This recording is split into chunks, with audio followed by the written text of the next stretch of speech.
Hello friends, welcome to IICS platform. आज है 2 October और 2 अक्टूबर करेंगे हम करंट अफेयर के MCQ। चलो लेक्चर स्टार्ट करते हैं। First question, how many percentage increase of manufacturing job in 2022-23 according to annual survey of industries for 2022-23।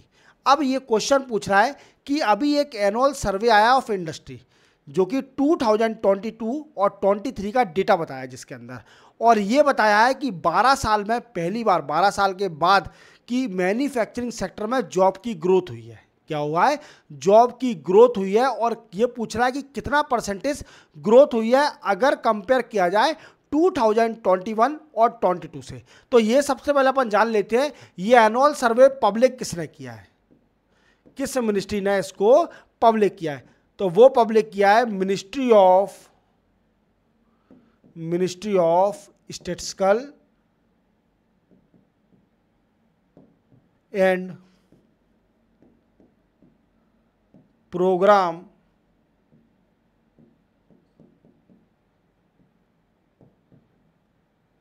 Implementation. Clear? Ministry of statistical and programme implementation, इसने ये सर्वे weekend से public किया है। Clear? अब growth कितनी हुई है? तो ग्रोथ तो आप समझ गए होंगे, मैंने बता दिया 7.5%। बट क्वेश्चन यहाँ ये बनता है कि 2021 और 22 में कितनी जॉब थी मैन्युफैक्चरिंग सेक्टर में और कितनी हो गई है। क्लियर? तो देख लेते हैं, अपन कंपेयर कर लेते हैं। 2021 टू 22 में ग्रोथ थी दोस्तों, वीकेंड से जॉब थी अप्रोक्सीमेटली 1.73 करोड़। कितनी थी? 1.73 करोड़। और यही देखा जाए 2022 और 23 में जॉब हो गई 1.84 करोड़। कितनी हो गई? 1.84 करोड़। तो कितना ग्रोथ हुई? 7.5%। कितनी ग्रोथ हुई? 7.5%। अब क्वेश्चन बनता है कि ये भी बता दीजिए सर कि कितनी मैन्युफैक्चरिंग इंडस्ट्री थी वीकेंड से 2021 और 22 में और कितनी इंडस्ट्री बढ़ गई। तो देखो, देखते हैं, अगर डेटा देखा जाए तो इंडस्ट्री थी 2.49 लाख। कितनी थी? 2.49 लाख। और यही 2022 और 23 में हो गई 2.53 लाख इंडस्ट्री। क्लियर? तो 12 साल में, 12 ईयर में पहली बार ऐसे 12 साल में हुआ है कि जॉब ग्रोथ हुई है मैन्युफैक्चरिंग सेक्टर में। कितनी? 7.5%। अब क्वेश्चन बनता है कि कौन कौन सी स्टेट ऐसी हैं जो कि आगे हैं मैन्युफैक्चरिंग सेक्टर में, ये भी बताना बहुत जरूरी है। तो बता देता हूं मैं आपको फॉर योर नॉलेज। देखो, सबसे पहले है महाराष्ट्र। महाराष्ट्र में सबसे ज़्यादा वीकेंड से manufacturing sector. Then after weekend से तमिलनाडु, वीकेंड से गुजरात, फिर है तमिलनाडु। मैंने तमिलनाडु पहले बता दिया, Tamil Nadu. Clear? Then after Karnataka, then after UP, Uttar Pradesh. Clear? ये इन 5 स्टेटों का gross value added of India, आप सुन के शॉक हो जाएंगे, इन मैन्युफैक्चरिंग सेक्टर 54% है। कितना शेयर है 5 स्टेट का? 54%। तो आप देख रहे हो ये 5 स्टेट कितना बड़ा मेजर रोल प्ले करती है इन मैन्युफैक्चरिंग सेक्टर। तो कितनी ग्रोथ हुई है एज पर the annual survey of industry 2022 और 23 की? तो 7.5%। कितनी ग्रोथ हुई है? 7.5%। क्लियर? चलते हैं अपन नेक्स्ट क्वेश्चन पर। Which state union territory have launch 24/7 green war room. देखो दोस्तों, ये पूछ रहा है कि किस स्टेट यूनियन टेरिटरी ने ग्रीन वार रूम स्टार्ट किया है। तो वो स्टार्ट किया है दोस्तों दिल्ली ने। अब ये क्या है दोस्तों? Green war room. तो ग्रीन वार रूम क्या है दोस्तों? ये combat air pollution, combating air pollution. अब कैसे पॉल्यूशन को कंट्रोल किया जाएगा? तो इसका मेन मोटिव है मॉनिटरिंग एयर पॉल्यूशन पर नजर रखना। क्लियर? जैसे मैंने आपको बताया था कि नेशनल जो commission of air quality management की अभी रिपोर्ट आई थी जिसमें बोला था कि 11 टाइम्स इस साल वी कैन से 2024 में 11 टाइम्स मोर स्टफ बर्निंग हुई है पंजाब में as compare to previous year. 11% ज़्यादा, 11 मतलब 11 गुना ज़्यादा स्टफ बर्निंग हुई है as compare to the previous year of 2023। और यही हरियाणा में 5 गुना ज़्यादा स्टफ बर्निंग हुई है। क्लियर? तो देखो आप कितना ज़्यादा स्टफ बर्निंग हुई है। और मेन फैक्टर दिल्ली में जो स्टार्टिंग विंटर सीजन में पॉल्यूशन आता है वो मेन फैक्टर है स्टफ बर्निंग। क्या है? Stuff burning. Clear? Stuff burning आप जानते होंगे कि जो किसान हार्वेस्ट करने के बाद, हार्वेस्टिंग करने के बाद जो किसानी जला देते हैं और जिससे जो पॉल्यूशन होता है वो दिल्ली आता है और ये पॉल्यूशन बढ़ता है। क्लियर? तो देखो दोस्तों, इसके लिए दिल्ली ने फिर से एक तोड़ निकाल लिया है कि वो मॉनिटरिंग करेंगे, 24/7 ग्रीन वार रूम बनाएंगे, 24/7 ग्रीन वार रूम। अब इसमें होगा क्या ये भी जानना जरूरी है, क्योंकि मैं आपको मालूम है कि मैं हर क्वेश्चन आपको डिटेल में समझाता हूं, ये भी आपको जानना जरूरी है। तो इसका मेन मोटिव होगा to monitor the NASA satellite data on stubble burning 24 hour monitoring on air quality index, we can say drone mapping.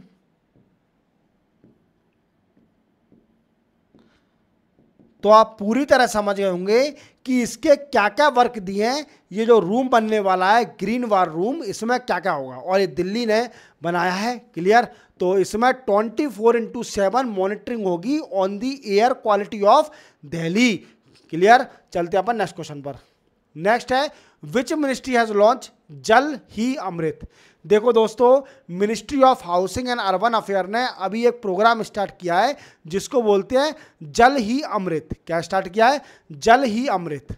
अब ये क्या है दोस्तों, इसमें क्या होगा? तो देखो आप जानते हो अमृत क्या होता है। अमृत क्या होता है कि जो पीने के बाद, अमृत पीने के बाद जब कोई भी पर्सन अमृत जब पी लेता है तो वो अमर हो जाता है। क्लियर? अब अमृत नहीं मिलता है, जब भगवान थे तब वो अमृत पिया था उन्होंने, अब तो अमृत मिलता नहीं है।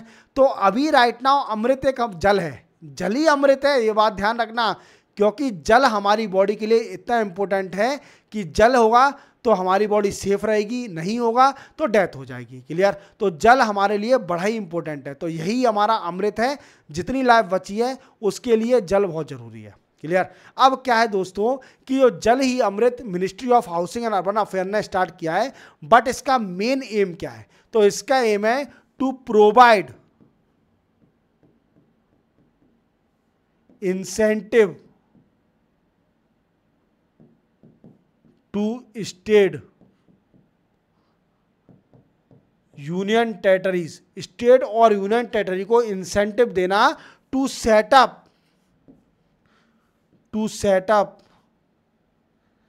Sewage plant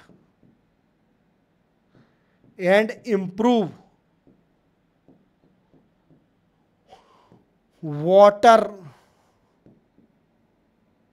quality. क्लियर? समझ गए कि इंसेंटिव देना स्टेट और यूनियन टेरिटरी को। अगर कोई भी स्टेट सीवेज प्लांट सेटअप करती है तो उसको इंसेंटिव देगी central government, ministry of housing and urban affair. और इसी के साथ we can say water quality को एनहांस करने के लिए ये भी है जल ही अमृत। याद रखोगे। चलते अपन नेक्स्ट क्वेश्चन पर। नेक्स्ट है which actor of Bollywood was conferred Dada Saheb Phalke award 2024। आप देख पा रहे होंगे ये मिथुन चक्रवर्ती हैं, बड़े ही फेमस हीरो है, जबरदस्त एक्टिंग करते हैं। क्लियर? और आपने इनका एक गाना बड़ा फेमस हुआ था, I am a disco dancer, ये मिथुन चक्रवर्ती का ही वीकेंड से गाना है। और इनको दादा साहब फाल्के अवार्ड मिला है इस बार। और नाम याद रखना, very very important, we can say very very important. तो दादा साहब फाल्के अवार्ड किसको मिला अभी? वी कैन से मिथुन चक्रवर्ती को। क्लियर? इस बार मिथुन चक्रवर्ती को दादा साहब फाल्के अवार्ड मिला है। और दादा साहब फाल्के अवार्ड कब स्टार्ट हुआ था? ये स्टार्ट हुआ था दोस्तों 1969 में। 1969 से कंटिन्यूसली दादा साहब फाल्के अवार्ड दिया जा रहा है, और ये उनको दिया जाता है जो lifetime achievement we can say film industry को अपना योगदान देते हैं, उनको दिया जाता है दादा साहब फाल्के अवार्ड। और सीनियर खिलाड़ी को ही मिलता है, वी कैन से खिलाड़ी तो नहीं, खिलाड़ी हो गए हैं ये एक तरह से। बड़े बड़े कई पिक्चर करने के बाद इतनी ज़बरदस्त एक्टिंग आ गई है तो एक खिलाड़ी तो हो ही गए हैं। क्लियर, चलते हैं अपन नेक्स्ट क्वेश्चन पर। नेक्स्ट है which day is observe as a world vegetarian day 2024। देखो दोस्तों, ये क्वेश्चन मेरे लिए है क्योंकि मैं प्योर वेजिटेरियन हूँ और होना भी चाहिए, प्योर वेज रहिए। क्लियर, अगर नहीं भी हो ठीक है चलता है, पर मैं प्योर वेज हूँ तो ये मेरे लिए क्वेश्चन है। तो वर्ल्ड वेजिटेरियन डे पड़ता है 1 अक्टूबर को, और जो भी ग्रीन सब्जी सलाद खा रहे हैं उनके लिए भी है ग्रीन वेजिटेरियन डे। क्लियर, तो वर्ल्ड वेजिटेरियन डे पड़ता है 1 अक्टूबर को। क्लियर, चलते हैं अपन नेक्स्ट क्वेश्चन पर। नेक्स्ट है which ministry has launch cruise Bharat mission. देखो, क्रूज भारत मिशन जैसे आप जानते हो कौन से मिनिस्टर ने लॉन्च किया है, तो आप जानते हो ministry of shipping and port के कौन मिनिस्टर हैं? Farmer CM of Assam Sarbananda Sonowal. Sarbananda Sonowal जो कि मिनिस्ट्री ऑफ शिपिंग पोर्ट के मिनिस्टर हैं। इन्होंने ये प्रोग्राम स्टार्ट किया है जिसको बोलते हैं क्रूज भारत मिशन। अब इसका क्रूज भारत मिशन का मेन एम क्या है? तो जैसा कि आप जानते हो कि क्रूज तो आप जानते हो और हर किसी की इच्छा होती है एक बार कई बार क्रूज में बैठने की। इवन मैं भी आज तक नहीं बैठा हूँ क्रूज में, तो क्रूज में बैठने की बड़ी इच्छा होती है क्योंकि बड़ा होता है क्रूज। तो क्रूज के मार्केट को बढ़ाना, क्रूज के मार्केट को बढ़ाना, इवन क्रूज में पैसेंजर एनहांस करना by 2000 we can say double cruise passenger by 2029 तक क्रूज पैसेंजर को डबल करना इसका मेन मोटिव है। क्लियर, और इसी के साथ क्रूज इंडिया को ग्लोबल हब बनाना, इंडिया एक क्रूज ग्लोबल हब बन जाए, क्रूज का global we can say global hub बन जाए। और इसका दूसरा मोटिव है क्रूज का टूरिज्म बढ़ाना, क्रूज का टूरिज्म बढ़ाना। क्लियर, तो आप पूरी तरह समझ गए होंगे कि क्रूज भारत मिशन का मेन मोटिव क्या है और मिनिस्ट्री ऑफ किस मिनिस्टर ने इसको लॉन्च किया है और किस मिनिस्ट्री के मिनिस्टर हैं, और इवन इसका मार्केट एनहांस करना वी कैन से, और इंडिया को ग्लोबल हब बनाना क्रूज का। क्लियर, और 2029 तक क्रूज के पैसेंजर को डबल करना। क्लियर, चलते अपन नेक्स्ट क्वेश्चन पर। नेक्स्ट है which country has exercise cousin military exercise with India. देखो, कजिन से आप समझ रहे होंगे KAZ मतलब काजिकिस्तान और IND फॉर इंडिया, और ये 8th एडिशन की 8th भी एक्सरसाइज है, 8th मिलिट्री एक्सरसाइज है। क्लियर, जो कि उत्तराखंड में हो रही है। कहाँ पर हो रही है दोस्तों? उत्तराखंड में एक्सरसाइज हो रही है, और ये इंडिया और Kazakhstan we can say India और काजिकिस्तान दोनों कंट्री कजिन मिलिट्री एक्सरसाइज करते हैं। और 8वीं एक्सरसाइज है जो कि इंडिया में हो रही है उत्तराखंड में। क्लियर, और एक और बात याद रखना, इसका मेन एम क्या है? Counter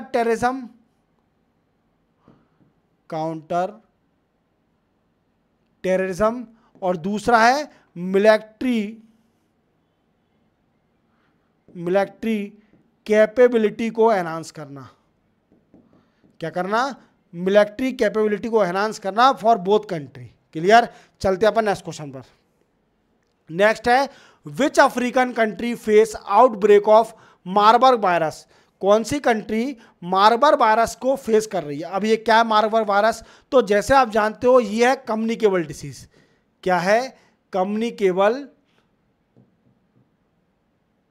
disease. और कम्युनिकेबल डिसीज क्या होती है? ऐसी डिसीज जो कि ट्रांसफर हो जाती है by human to human. Clear, by human to human, और ये जोनेटिक वी कैन से जोनेटिक डिसीज भी है, जोनेटिक डिसीज। और जोनेटिक डिसीज क्या होती है? ऐसी डिसीज जो एनिमल से ह्यूमन में ट्रांसफर होती है उसको बोलते हैं जेनेटिक डिसीज। और मार्बर्ग वायरस ये we can say Zika Zika virus का ही एक फैमिली टाइप है। क्लियर। और ये कैसे होता है? बैट से। किससे होता है? बैट मीन्स चिमकादड़ से। और आप जानते हो चिमकादड़ से कितनी सारी बीमारियां फैल रही है। और अभी ये बीमारी किस देश में फैल रही है? क्वेश्चन पूछ रहा है किस देश इस बीमारी से ग्रसित हो रहा है, तो वो है रवांडा। कौन सा है? रवांडा अफ्रीकन कंट्री है। अफ्रीकन कॉन्टिनेंट में देखना तो एक रवांडा कंट्री है, वहां पर एक मार्बर्ग वायरस नाम से एक बीमारी फैल रही है। क्लियर। तो आप भी ध्यान रखें, इंडिया में भी आ सकती है, तो अपने आप को सेफ रखें। कई सारी बीमारी आ गई हैं, अब किस किस का ख्याल रखा जाए? अब तो भगवान के भरोसे छोड़ दिया है। क्लियर। तो इसी के साथ 2 अक्टूबर के करंट अफेयर एमसीक्यू कंप्लीट होते हैं। चैनल को सब्सक्राइब और बेल आइकन प्रेस करना ना भूलना। मिलते हैं हम कल नए करंट अफेयर एमसीक्यू के साथ, तब तक के लिए जय हिंद।